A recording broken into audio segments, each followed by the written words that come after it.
Sujet 2015 de Polynésie. Donc, dans un premier temps, quand on a un sujet de baccalauréat, on va lire la question et on va surtout faire attention aux consignes. Donc le sujet est le suivant. Au cours d'un stage de géologie dans les Alpes, des étudiants cherchent des indices de l'existence d'un ancien océan alpin qui aurait disparu.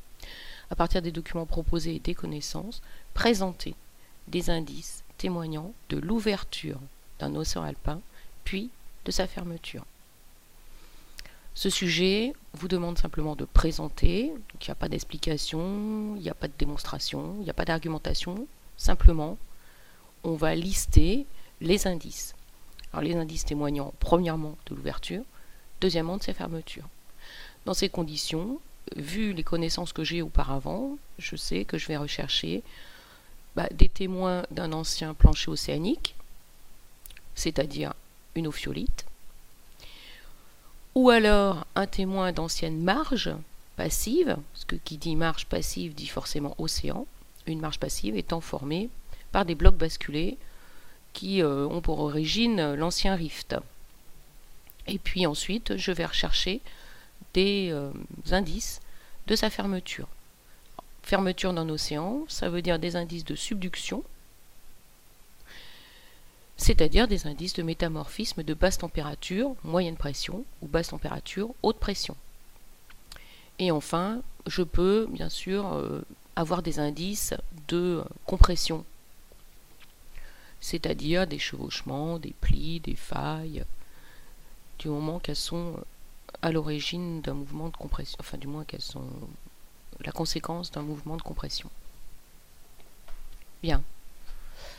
Donc voyons le document de référence, localisation des différents sites visités lors du stage. Bien, parfait. Taillefer, Chenaillé, Queyras. Ça vous permet d'avoir une première idée, puisque Taillefer, on l'a vu en cours, c'est un témoin de blocs basculés. Le Chenaillé, on a vu en cours que c'est un témoin d'ophiolite, avec du schiste vert en particulier. Et le Queyras, on a vu que c'était plutôt du schiste bleu. Donc ça vous donne une idée.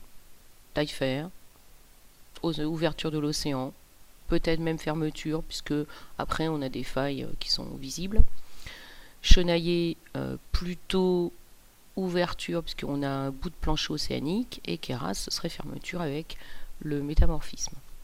Voilà, je liste les documents, et ensuite je considérerai plutôt que la correction est faite. Document 1. Schéma présentant une coupe de blocs basculés au niveau du massif de la Mure, de Taillefer et du Rochaille. Qu'est-ce que j'observe là-dedans? Blocs basculés, blocs basculés, blocs basculés. Ces blocs basculés, je vais tenter de savoir de quelle époque, à quelle époque ils ont été basculés. Si je regarde la légende, je vois que ce qui est rose, c'est le socle primaire, des roches magmatiques et métamorphiques, c'est le socle.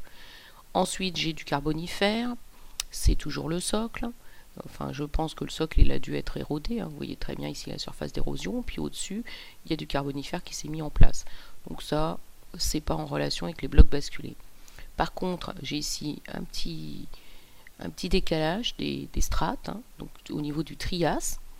Qu'est-ce que j'observe? J'observe que ces strates, elles ont subi ces failles. Ces failles correspondent aux blocs basculés. Ça veut dire que les blocs basculés ont fonctionné après le Trias, puisque celui-ci est déformé. Au-dessus, vous avez le Jurassique. Le Jurassique va colmater les espaces qui sont plutôt creux. Donc, je vais supposer que ce Jurassique, il s'est mis en place pendant le basculement des blocs.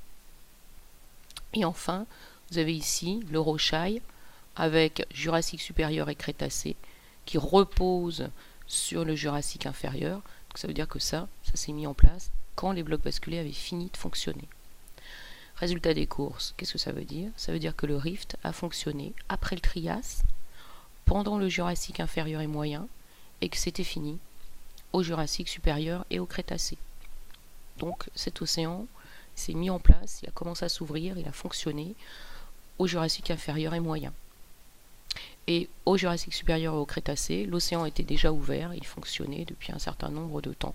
Donc je peux considérer qu'il y a eu une ouverture de l'océan au niveau de après le Trias et pendant le Jurassique inférieur.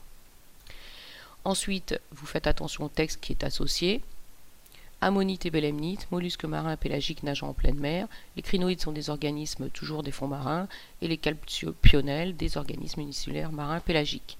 Donc à chaque fois que vous avez par exemple le Jurassique supérieur, bon, on vous dit qu'il y a des ammonites et des calpionels, donc nous sommes bien dans des fonds marins qui fonctionnent. Document 2. Coupe géologique des ophiolites du Chenaillet. Alors, ce que c'est compris dans le titre, donc tout va bien. Qu'est-ce que je vois? J'observe que on a ici des péridotites métamorphisés, ensuite des gabbros, et puis ensuite on a des basaltes en coussin avec des basaltes en filon. Donc tout ça c'est caractéristique de la succession des roches qu'il y a dans un plancher océanique. La péridotite étant le manteau, et puis gabbros et basalte étant la croûte. Donc c'est bien une ophiolite, c'est bien une trace de plancher océanique qui existe maintenant dans les Alpes. Donc c'est toujours un témoignage d'une l'ouverture d'un océan. Maintenant on passe au grand 2. Dans le grand 2, je vais mettre le document 3 et le document 4 que je ne peux pas faire séparément. Je vais être obligé de faire des relations entre les deux. Le document 3 me montre une lame de métagabbro à glaucophane dans le Queyras. Le glaucophane est situé, on voit, entre le pyroxène et puis le plagioclase. Donc on peut considérer que le glaucophane provient de la transformation du pyroxène et du plagioclase. Maintenant, à quelles conditions de température et de pression? Je vais regarder sur le document 4. Le glaucophane ou la glaucophane et le plagioclase sont présents ensemble à une condition, c'est que je sois à une température d'environ 200 degrés et puis que je sois aux environs de 25 km. Pas moins profond que 20 km, parce que sinon il n'y aurait pas de glaucophane, et pas plus profond que 25 km, sinon il n'y aurait plus de plagioclase.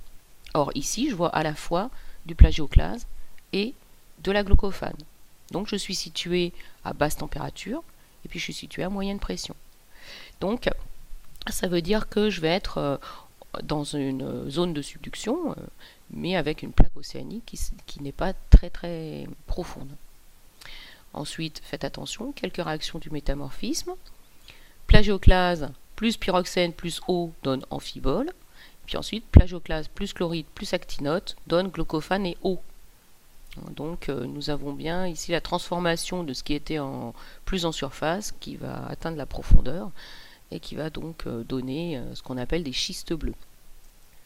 Et j'ai donc montré qu'il y avait bien une ouverture d'un océan avec les deux premiers documents. Avec les deux derniers documents, j'ai montré qu'il y avait eu une fermeture. Après, à la limite, en conclusion, je peux reprendre le document 1 en disant que j'observe quand même que il y a eu un basculement des couches, enfin des strates liées au Trias, alors que normalement, si j'étais dans le cadre de blocs basculés qui n'auraient pas subi de compression, il devrait être horizontal. Bon, mais enfin ça, à mon avis, c'est vraiment une petite remarque que vous pouvez mettre en conclusion, qui n'est pas nécessaire avant. Voilà pour ce sujet.